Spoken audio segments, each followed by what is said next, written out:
That March afternoon, I wasn't expecting to discover anything.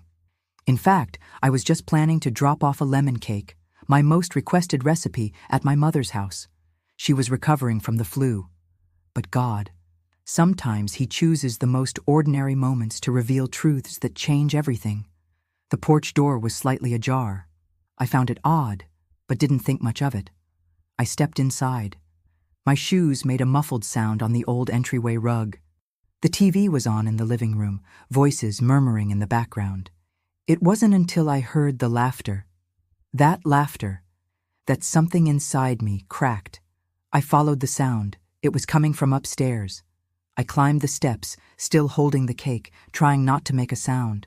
The hallway smelled like lavender and soap, the same scent from my childhood. And now, the scent of betrayal.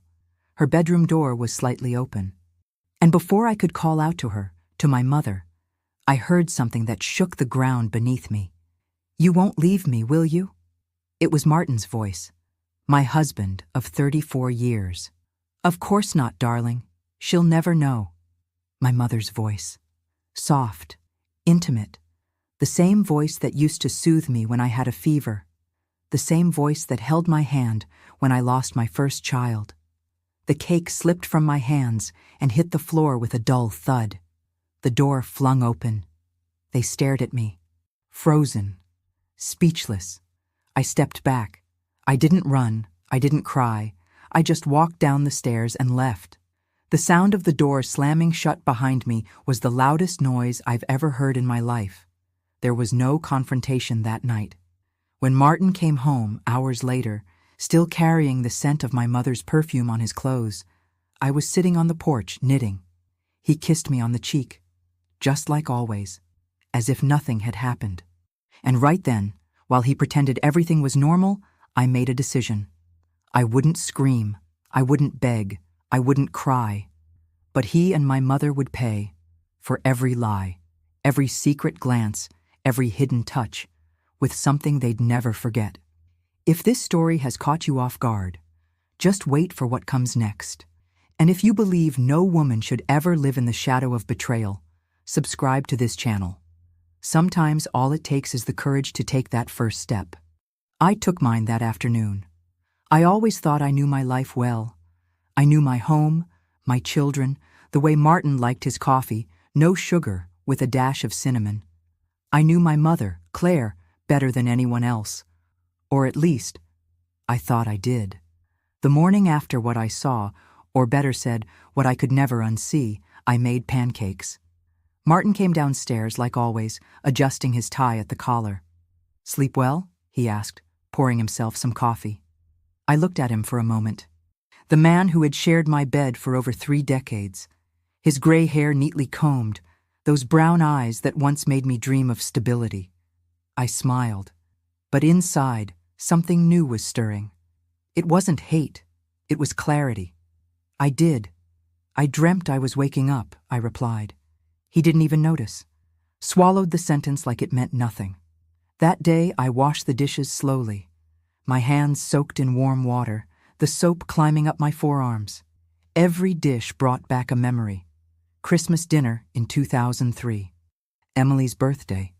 The day I lost my sister and Claire cooked for me like she was trying to glue my heart back together. But now I saw everything differently. I started digging through my memories like someone reopening a wound, knowing it'll hurt, but needing to see how deep it goes. There was that Christmas. Martin had gone out to get wine, and Claire insisted I stay behind to work on dessert. He came back with his coat wrinkled, her cheeks flushed. I remember the scent of mint in the air. I remember the joke she made about how hard it is to find a man who knows how to pick a good bottle. And he laughed. Or that day in 2012 when Claire fell and needed help getting to the hospital. Martin volunteered before I could even offer, said it was the least he could do for someone so special. I thought it was sweet. Now it feels like a sick joke. They made me a spectator in my own life. I started writing things down. I don't know if it was out of need or desperation. I grabbed an old blue notebook and wrote everything I could remember. Dates, details, phrases that once seemed harmless, but now cut like knives. And in the middle of that avalanche of memories, something inside me rose up. I didn't want revenge. I wanted freedom. I wanted dignity.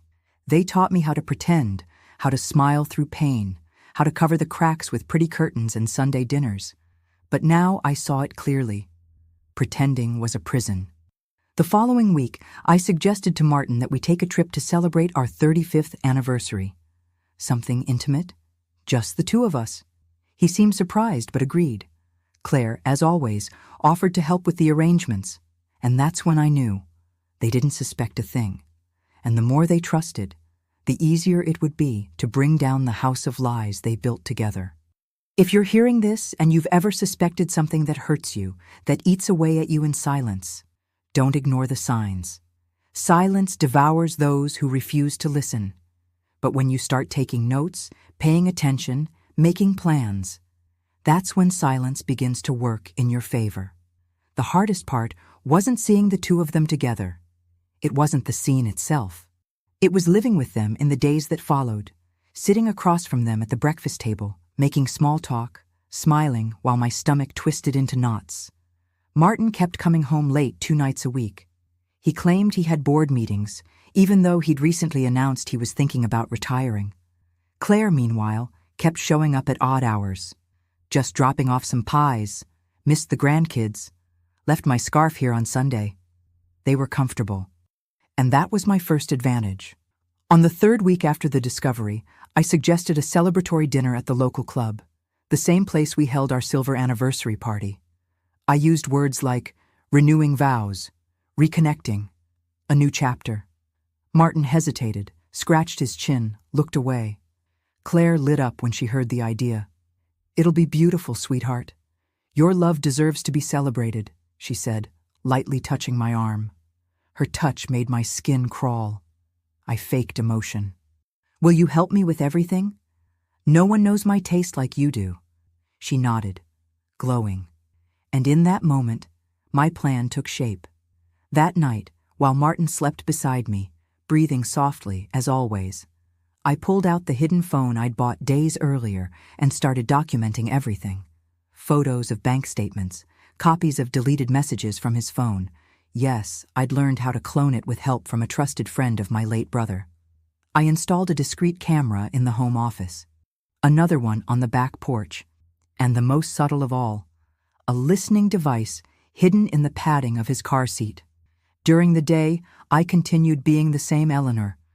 I cooked lunch for Emily and her kids when they visited, laughed at the grandkids' school stories, went grocery shopping with Claire.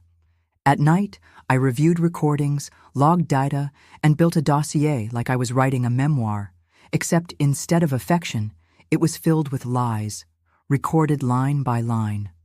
Then came one specific day, a rainy Wednesday, when everything began to fall into place with almost cruel precision. Martin had forgotten his phone at home, a rare thing. He was in the shower, and the phone kept buzzing on the kitchen counter. A message popped up, and with it, the proof I needed.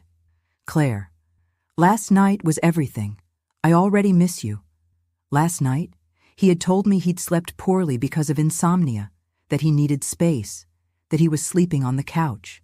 Ice ran through my veins, but I didn't react. Instead, I made his favorite dinner, rosemary chicken with roasted potatoes. He came home, kissed my forehead, and thanked me like everything was fine. "You're amazing, Elle. How are you still this good after all these years?" "Because I learned from you," I replied. "Loyalty is a choice." He smiled, completely unaware of the weight behind my words. If he only knew what was coming, he would have swallowed that smile along with his last bite. Ladies, if you've ever been betrayed, ignored, or hurt by the ones you love most, know this: silence is not submission. Sometimes it's strategy, and self-respect is the sharpest knife you'll ever carry in your purse. In April, Martin told me he was thinking about selling the small piece of land he inherited from his father in Lancaster. He said the place served no purpose anymore and that we could use the money to renovate the kitchen. I smiled, supported the idea. But what if we invested instead? Rather than sell it, we could build a rental cabin, turn it into a source of income for retirement. My eyes locked on his, my voice soft, my hands resting gently over his. He bit his lower lip, thoughtful. I never thought of that, but I like the idea. It would be just ours, he said. That was my opening. The following week, I asked my oldest son, Adam, for help. He's an attorney specializing in real estate law. I told him I wanted to do some preemptive document organization to make a joint investment project easier. He suspected nothing. He's the kind of son who always saw his father as a role model and his mother as the invisible caregiver. Within 2 weeks, with Martin's confident and distracted signature, the land in Lancaster was transferred solely into my name. That same month, I opened a bank account in my name only. Quietly. At a bank we'd never used.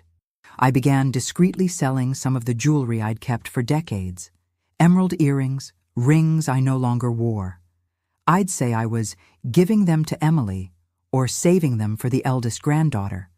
I also sold an old porcelain collection I'd inherited from my great-aunt. I posted them discreetly in a collectors group and negotiated through mail, raising no suspicion. Everything was documented, organized in spreadsheets, and stored in encrypted folders protected by passwords not even the devil himself could guess. Meanwhile, the vow renewal party was coming together. We rented the hall at First Baptist Church, the same place we got married in 1988. I invited 180 guests, friends, family, former students from the school where I'd taught for years. Claire took charge of the flowers. Martin handled the music playlist. I took care of the video. I enlisted the help of a young videographer from Nashville, the son of a former college friend. A talented kid with no ties to my family. I want 2 videos, I told him. One is a surprise, even to me. The other is just for the grand finale. I gave him a carefully curated selection of happy images. Our wedding, births, birthdays. But I saved a separate, hidden folder. In it were the videos and recordings I'd collected over the past 8 weeks. Conversations on the porch. Stolen kisses in the car. Lewd voice messages exchanged between the two. Bank receipts showing monthly transfers to Claire, dating back to the 90s. The boy didn't know what the footage contained. He simply edited everything as I asked, with care and technical precision. The final files were saved on 2 identical flash drives, one labeled Memories and the other Truth. I kept them in my nightstand drawer, next to my grandmother's rosary. We were now 3 weeks away from the party. Martin began to notice my calm. "You've been different lately," he said one night, watching me in the mirror as I brushed my teeth. "Different how?" I asked, meeting his eyes over my shoulder. "Lighter, serene, like you've let go of something heavy." I lowered my toothbrush, rinsed my mouth slowly, looked him in the eyes. Maybe I have, or maybe I'm just ready to turn the page. He kissed my forehead. "I love you, Eleanor." And I smiled. The kind of smile you give when you're about to burn an entire castle to the ground. May 12th dawned clear, as if the sky had no idea what was about to unfold. I woke before the alarm. The silence in the house wrapped around me with an eerie calm. Martin was still asleep beside me, his chest rising and falling with a rhythm far too innocent for someone who'd hidden so much for so long. I got up slowly, slipped on my blue silk robe, the same one he gave me on our 25th anniversary, and walked to the guest room. There they were, the 2 flash drives. Memories and Truth. I took both, slid them into my brown leather purse, zipped it shut, and took a deep breath. The celebration was scheduled for 7 p.m., but by 3 I was already at the venue, not to oversee the decorations, but to make sure the sound and video technician knew exactly what to do. "This one here," I pointed to the Memories flash drive, "plays first. It's 7 minutes long. Right after that, this one goes on." I handed over Truth with steady hands. No cuts, no pauses. "Do you understand?" The tech, a serious-looking man in his 50s, nodded. "Yes, ma'am, exactly as instructed. It'll be unforgettable." "Oh, it will be," I murmured. I returned home to get ready. I chose a deep burgundy dress, elegant but restrained, a single pearl around my neck. hair pinned up, light makeup. I wanted to look like a woman in full control, not a victim, not an emotional widow, an author. Martin walked into the room just as I was zipping up the dress. He paused at the doorway, looking at me like he hadn't really seen me in years. "You look stunning," he said. I gave a faint smile. "And you look nervous." "Just the emotion," he said, adjusting his tie. 35 years, Elle.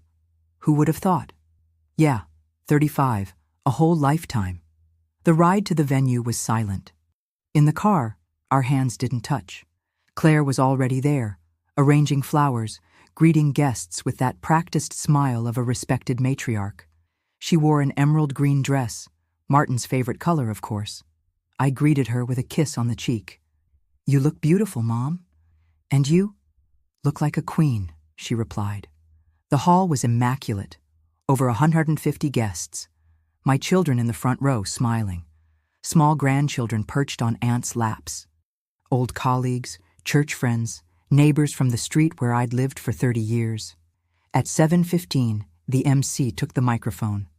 "Ladies and gentlemen, before the official vow renewal, Mrs. Eleanor has prepared a surprise, a video highlighting the most special moments of these 35 years together." The lights went out. Martin took my hand. Claire smiled from across the room. And then it began. Soft visuals. The background song was unforgettable, just as planned. Our wedding. Adam's birth. Emily taking her first steps. Vacations. Smiles. Laughter frozen in time. Martin relaxed. Claire wiped a tear. Then, the screen went black. 5 seconds of silence. And then, the truth. The next image was crystal clear. Martin and Claire on the back porch of my house, laughing, touching, kissing, audio clips of messages they had exchanged, subtitles in white over a black background, bank transfers with dates and amounts, segments of conversations recorded in the car. My mother's voice whispering, "She'll never find out." A ripple of whispers moved through the crowd. Martin let go of my hand. Claire turned pale. A man coughed in the back of the room. My son Adam stared at me, lost. Emily gripped her daughter's hand tightly. And I remained still. The woman everyone saw standing there was the same, but at the same time, entirely different. Have you ever had a moment where the world crumbles, but you're the one pulling the lever? That was mine. When the screen went dark and the lights came back on, the hall felt like a silent battlefield. The initial murmurs had turned into a thick, heavy silence. Even the background music didn't dare return. All eyes were on me, Claire, and Martin, but mostly on me. They wanted to know. They were waiting for a reaction, maybe a breakdown, tears, a scandal. But what they saw was Eleanor Grace Miller, standing tall. I walked toward the microphone with slow, steady steps. My heels echoed on the polished floor like hammers against old wood. I stopped in front of everyone and took a deep breath. The spotlight made it hard to see clearly, but even so, I looked straight at where Claire sat. She had sunk into her chair, shoulders hunched, trembling hands covering half her face. Martin remained motionless, as if his soul had already left his body. "Good evening, everyone," I began, my voice clear. "I want to sincerely thank you for being here tonight. I know many of you traveled, rescheduled commitments, brought young children. Thank you." Pause. "I also know you came expecting a vow renewal. But what you just watched is, in fact, what our life has been over the last 30 years. Or more accurately, what I was never allowed to see." Someone in the back let out a loud sigh. A woman sitting beside my daughter covered her mouth with both hands. Martin and my mother, yes, Claire, my own mother, have been involved in a secret relationship since, by all indications, even before our wedding. I was married to a lie and raised by another. But today, that ends. I looked at my children. Emily was in tears. Adam sat frozen, jaw clenched, staring at his father like he was a stranger. There will be no vows exchanged tonight, no promises of eternal love. But there will be something far more important: closure, courage, freedom. I opened my purse, took out an envelope. These are the divorce papers. Martin was officially served yesterday. The Lancaster property is now legally in my name, and it will be used to create the Eleanor Miller Foundation, a shelter for women facing abuse, abandonment, or betrayal. A place where they can reclaim not only their rights, but their dignity. More murmurs. A few people began to clap, quietly at first. The money I was able to recover from years of shared savings will be divided between Adam and Emily. They deserve a future unburdened by the lies we lived with. I turned my gaze directly to Claire. As for you, Mother, I have nothing to offer but silence. May it echo in your days as it echoed in mine. By now, Claire was completely undone. Someone tried to help her up, but she refused. Martin stood, tried to approach me. Eleanor, please. Can we talk? Not like this, not here. I raised one hand, stopping him with the calm of someone who has heard enough. You've talked enough, Martin. Now, it's my turn to live in peace. I removed my wedding ring. The metallic sound as it hit the glass table was like the final note of a symphony that had lasted decades. I turned to the guests, now all on their feet. The party goes on, the catering is paid for, the music's been hired, and as for me, a new chapter begins tonight. I walked out the side door of the hall, never once looking back. The night air was crisp, and for the first time in years, I breathed with my whole lungs. I left the banquet hall with just a single bag on my shoulder and the feeling that I'd walked out of a fire. Alive. Not unscathed, but alive. The taxi was waiting at the corner of Maple Street just as scheduled. The driver, a quiet man in a worn-out cap, glanced at me through the rearview mirror. Airport? He asked. Yes, and no need to rush. For the first time in a long while, no one's waiting for me, I replied. He nodded, and off we went. In the suitcase I'd checked that morning were only the essentials. Documents, a few clothes, 3 old photos of my children when they were little, and a sketchbook I used to draw in when I was young. I'd found it while clearing out the basement shelves a few weeks earlier. Inside were crude drawings of flowers and faces I once loved, and a few I had learned to forget. I arrived at the airport early. The flight to Savannah, Georgia was scheduled for 10:15 p.m., a place I'd always dreamed of visiting, but somehow never fit into the plans. And at that moment, Savannah didn't feel like just a city. It felt like a bridge between the woman I had been and the woman I still had time to become. While I waited to board, my phone buzzed, a call from Adam. I took a deep breath before answering. Mom? Hi, sweetheart. Silence. Then his voice, shaky. We're okay. Me and Emily, just trying to make sense of everything. I know. Why didn't you tell us sooner? The question cut like a blade. But it wasn't angry, just aching. Because I could barely believe it myself, Adam. And deep down, I thought protecting you both was more important than protecting me. And now? Now I'm protecting myself too. He exhaled, and then came the words that gently cracked something inside me. I'm really proud of you, Mom. I cried quietly, without making a scene. Just like I had done most of my life, with dignity. As the plane took off, I looked out the window. The city lights below looked like earthly constellations, and I knew, with a near divine certainty, that I was exactly where I needed to be. In Savannah, I rented a small ground-floor apartment with a porch and a view of a magnolia garden. The place was simple, but filled with sunlight. For the first time, I could choose the color of the walls, the arrangement of the pictures, the scent of the soap in the bathroom. Small details to most people. But for me, it was freedom. 2 weeks later, I received flowers from Emily. A modest bouquet, but handmade. With it came a note. You were strong for all of us. Now be strong for you. With love, your daughter. I began walking every day along the riverfront, sometimes alone, sometimes with a book by my side. On one of those walks, I met Charles, a retired history professor who wrote columns for a local paper. We started talking about literature, then movies, then second chances. With him, I didn't have to pretend or explain what I'd been through. He simply said, You're like those southern women in old novels, quiet on the outside, fire on the inside. And for the first time, I laughed, really laughed, without apologizing. Today marks exactly 2 years since the night I left behind not just a marriage, but a version of myself that no longer exists. 2 years since I set the house keys on the table, slipped off my wedding ring, and, for the first time, walked forward without needing to look back.